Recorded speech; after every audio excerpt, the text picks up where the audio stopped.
explicación para mí, digamos, como tema central de la necesidad de vengarse, ¿no? De la sensación de haber estado obligado. Yo tenía de peruano y de español. Mi madre era una señora española y probablemente eso me convocó a preocuparme por el Inca para entenderme. Yo había regresado, cambiado por la experiencia analítica, a un país profundamente cambiado entre los años que estuve afuera, que fueron del 66 al 74. Yo ninguno de esos años volví de Perú. Entonces, era un esfuerzo por entenderme, eso que tú decías, ¿no? El texto del Inca establecía una especie de transferencia conmigo, pero yo no es que sentí una contratransferencia, yo hacía una transferencia al texto del Inca y a su biografía. Luego hacemos lo de Sidea. Jorge ha hablado de Interfam. Interfam en un primer momento fue un proyecto interdisciplinario para entender la familia.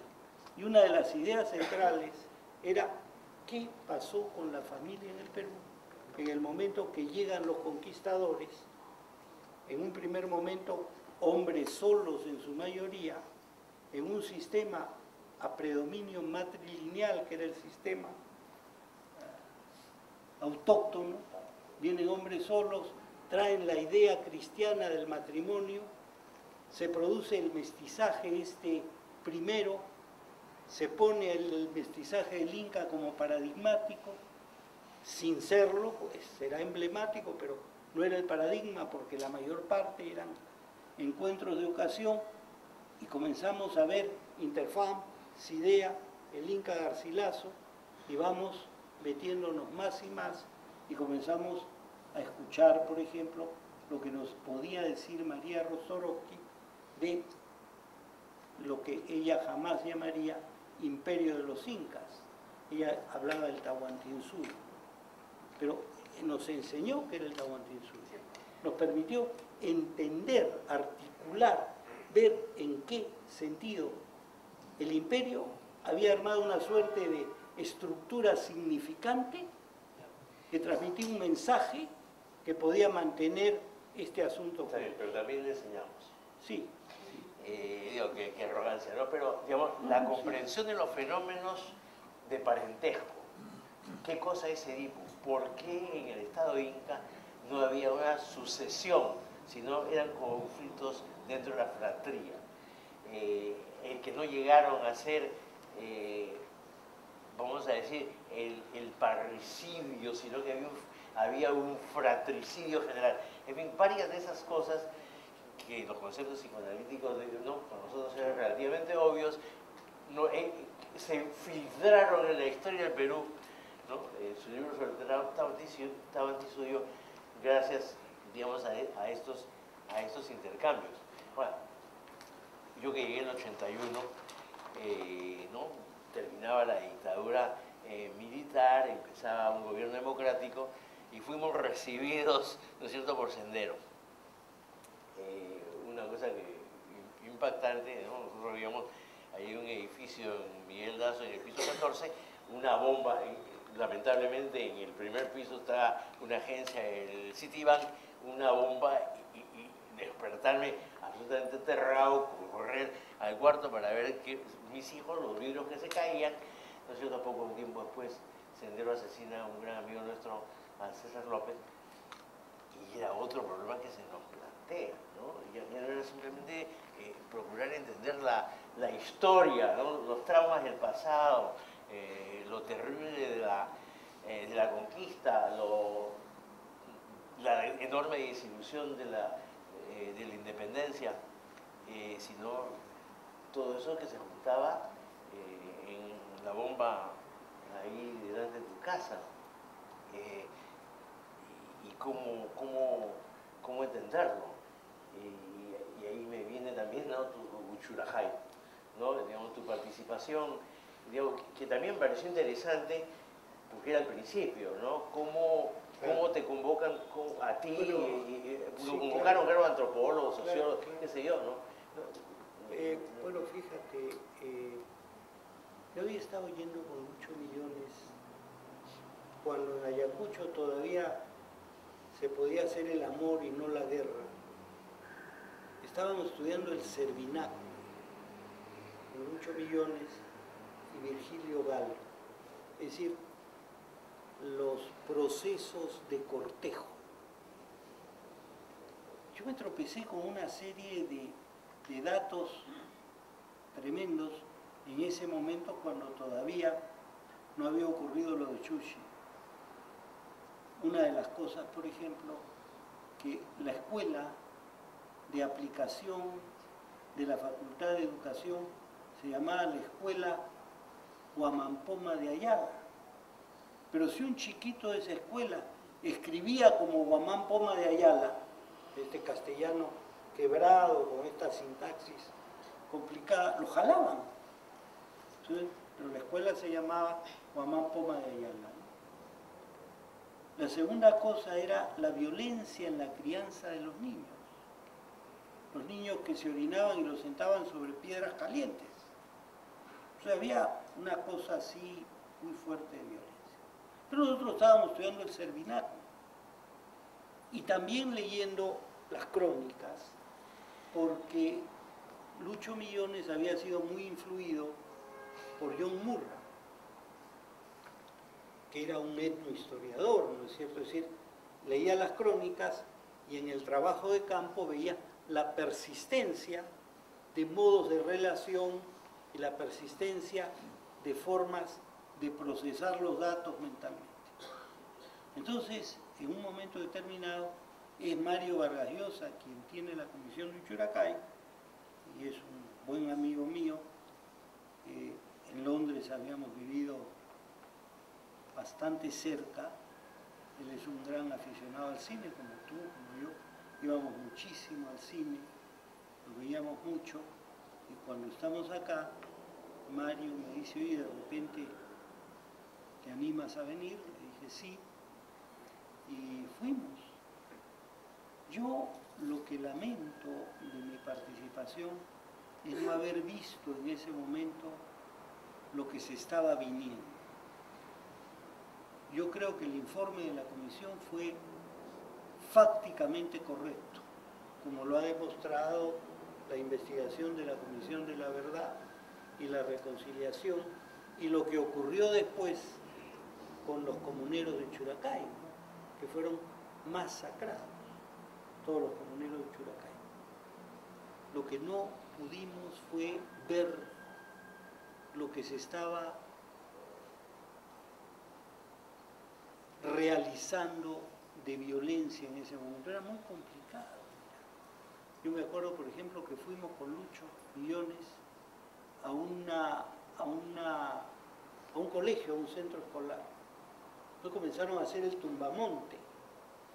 Entonces dijeron, hay que vendarle los ojos. Pues es parte de la actividad, pues, del tumbamonte, ¿no? Y venía el cañazo y qué sé yo. Yo no le hago mucho asco al trago, ¿no? Entonces, había un poco de cañazo y todas estas cosas, vendado, y de repente una voz me dice, compañero, el partido lo protege, quédese tranquilo. O llegar, por ejemplo, a donde estaban los infantes de Marina, que eran muy distintos del ejército y muy distintos de los comuneros y campesinos. Recuerdo que el propio Guevara, Che Guevara, en su diario, dice, parecen de piedra, hablando de los aymaras bolivianos. Dice, bueno, no era eso, pero yo, costeño, no sabía establecer tan fácilmente contacto con los comuneros andinos y con algunos soldados que eran reclutados de ahí. Sí, claro, yo no hablo quechua, lamentablemente, pero cuando llego al cuartel donde estaban los infantes de Marina, veo, pues digo, pues, estos son los nuestros, toda la zambocracia estaba ahí metida, muchachos del Callao, muchachos de Trujillo, etcétera, etcétera, y uno siente en ese momento una especie de vínculo. Es atroz lo que estoy comentando, pero es así. Y cuando llegamos llega Vargas Llosa ahí, ya, don Mario, ¿dónde están las visitadoras? Oiga, ¿dónde están las visitadoras? ¿No es cierto? Era totalmente otra cosa, pues, ¿no? Y era, o por ejemplo, cuando fuimos a visitar a caramba, esto es, no sé si vale la pena hablarlo, ¿no? Don Efraín Morote, al que yo le tenía mucho afecto, porque me permitió en esas primeras visitas, en el 78, 79, di una conferencia que la titulé El múltiple interés del psicoanálisis en el Salón de Actos de la Universidad de Huamanga. Y yo decía, estoy hablando de Freud a 2.784 metros de altura. Estaba emocionadísimo con lo que me había propuesto don Efraín. Entonces fuimos a visitarlo con 8 millones. Entonces este señor, que era un aristócrata de provincia, ¿no? Siempre con su terno, con chaleco, con leontina de oro. Cuenta esa historia que había un mendigo en el patio de Liguera y que don Efraín se acercó al mendigo y le dijo, señor pordiosero, estoy al tanto de su inopia y no lo culpo,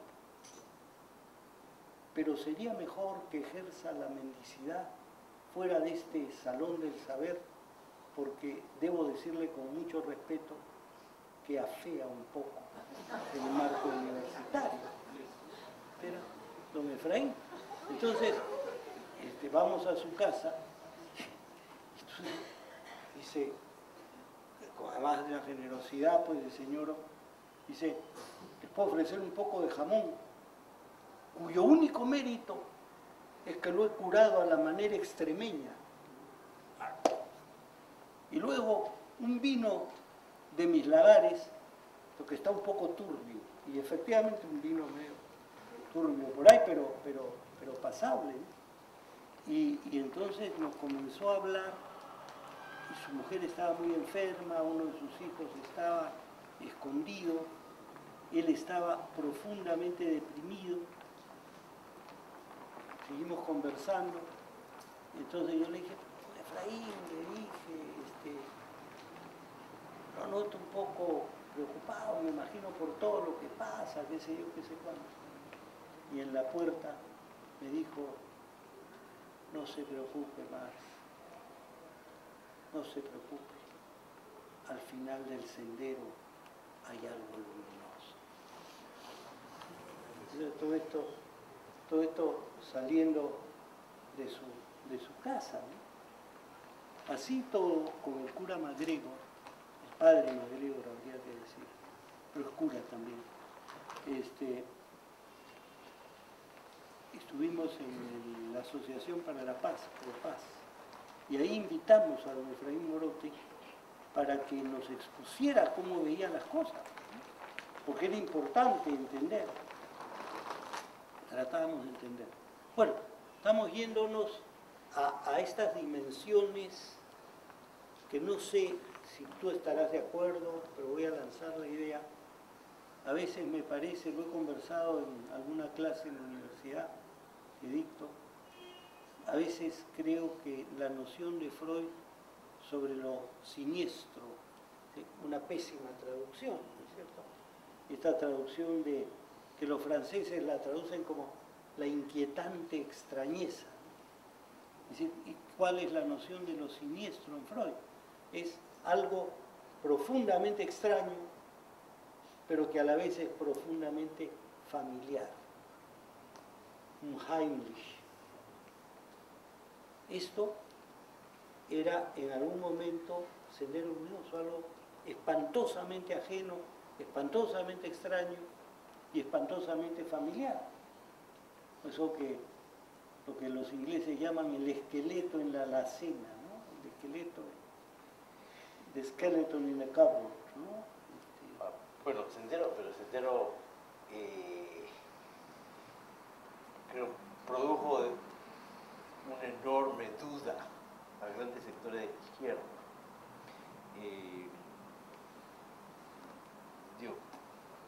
Yo no tenía ninguna duda desde el principio.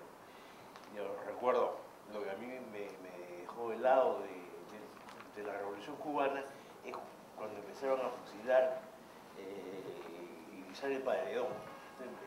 La idea de izquierda es una idea de libertad, no era una idea de este tipo de cosas. Y la fascinación de ciertos sectores de la izquierda por Sendero, eso me parecía siniestro. Yo podía entender más fácilmente la mentalidad de Abimael que los sectores de izquierda que no se daban cuenta de lo que estaba pasando. ¿No? Porque claro, en alguna medida el senderismo yo lo tomaba como una religión siniestra, ¿no es cierto? Tenía sus viejos profetas, Marx, Lenin, Mao, y su Mesías, que era Abimael, pero su jardín del Edén, él decía, estaba regado por 1 millón de muertos. Entonces era claro, el problema era quiénes eran los muertos, ¿no? Claro. Entonces esta búsqueda del paraíso aquí y ahora era lo siniestro y lo terrible. Claro. El problema para mí es por qué lo creían. Y el otro punto es que mientras no me toca, no me asusta. ¿No? Es bien complicado, ¿no es cierto? No, porque el sendero nunca tuvo más de 5.000 personas. No, de acuerdo. Ya, de acuerdo. Pero bastan 5.000 personas. No, si es que tú no le das importancia. Para producir un caos atroz, y estoy de acuerdo. Pero hay varias cosas, ¿no? En esa época la idea de la lucha armada era una idea prevaleciente en muchísimas izquierdas, no solo latinoamericanas. Bueno, los italianos. Los italianos, yo no sé si se puede llamar al Brigate Rossa izquierda o a la banda de Baader-Meinhof de izquierda. Pero ese es el fascismo disfrazado, eso yo llamo fascismo populista, que se contrabandea a la izquierda. El problema es aquí donde se trae en el cuento. Digo, para mí, ¿no? No, ahí claro, no necesariamente vamos a pensar igual. Pero es que el problema es, sí, yo puedo estar de acuerdo contigo, pero sí te digo que es un fenómeno que tenemos que poder estudiar más a fondo, porque estas cosas revelan estructuras y procesos muy profundos. Cuando tú hablabas de la humillación, yo un día hablaba con un profesor alemán no hace mucho en Berlín y hablábamos en él y me dijo una frase increíble. Me dijo, era un filósofo de provincias. Yo dije, este alemán no va nada contigo. Este alemán que creído, que sobrado. No, me dijo, no, usted no me entiende. Heidegger, con ser Heidegger, fue un filósofo de provincia. Es decir, bueno, también facho. Claro, porque es una gran mente confinada en un espacio donde la mente se va a desplegar sin ningún parámetro, no un Hegel en Berlín, ¿no? Pero, o Kant en su pueblito, mira, no sé. Pero Kant era otra cosa, ¿no es cierto? Era muy puntual. En fin, no sé. Bueno, la otra cosa, no sé, oye, yo creo que ya estamos aburriendo. Una última pregunta, digamos, en estos momentos, una de las cosas que a mí más me importan, tengo que confesar, es mi nieta. Tengo una nieta que va a cumplir 2 años en marzo, y es todo un descubrimiento. Pero conversando con Marcelo Viñal, decía que uno tiene que ser abuelo a los 50 o a los 60. En estas épocas tan curiosas, no sé, en tu caso tú has sido más temprano, pero digamos, a mí me ha tocado la particularidad de ser un abuelo tardío. No sé si es que una hija más intelectual o más profesional de lo necesario no me ha impedido ser un abuelo más temprano, o mis propios retardos existenciales. De todas maneras encontré que a esta altura de la vida yo no he tenido abuelos, nunca he visto abuelos, tan solo tenía padres, o sea que mi historia para atrás solamente es de una generación. Pero ahora tengo esta fortuna, ¿no? El privilegio que ya tengo hijos y no, la segunda